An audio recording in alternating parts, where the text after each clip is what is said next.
شروع اللہ کے نام سے جو بڑا مہربان نہایت رحم والا ہے۔ فتح مکہ کے دن رسول اللہ صلی اللہ علیہ وسلم نے فرمایا، اب مکے کے لیے قیامت تک کبھی جنگ نہیں ہوگی۔ اس کے بعد رسول اللہ صلی اللہ علیہ وسلم کی طرف سے مکے میں اعلان کیا گیا، جو شخص اللہ تعالیٰ پر اور قیامت کے دن پر ایمان رکھتا ہے وہ اپنے گھر میں بت کو باقی نہ چھوڑے بلکہ اسے توڑ ڈالے۔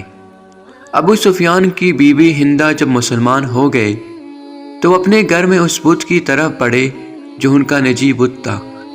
ہندہ اس بت کو ٹوکرے مارنے لگے اور ساتھ ہی کہتی جاتی تھی، ہم لوگ تیری وجہ سے بڑے دھوکہ اور غرور میں تھے۔ اس کے بعد رسول اللہ صلی اللہ علیہ وسلم نے مکے کے نواحی علاقوں میں صحابہ کی مختلف فوجی مہمیں روانہ کیے تاکہ گرد و بیش میں جو بڑے بڑے بت ہیں ان کو توڑ دیا جائے، کیونکہ مشرکوں نے کعبہ کے بتوں کے علاوہ اور بھی بہت سے بت بنا رکھے تھے جن کے لیے انہوں نے باقاعدہ عبادت گاہیں تعمیر کر رکھی تھی اور ان میں وہ بت رکھے گئے تھے۔ مشرکین ان بتوں اور عبادت گاہوں کی بھی اتنی ہی تعظیم اور اتنا ہی احترام کرتے تھے جتنا کعبہ کا کرتے تھے۔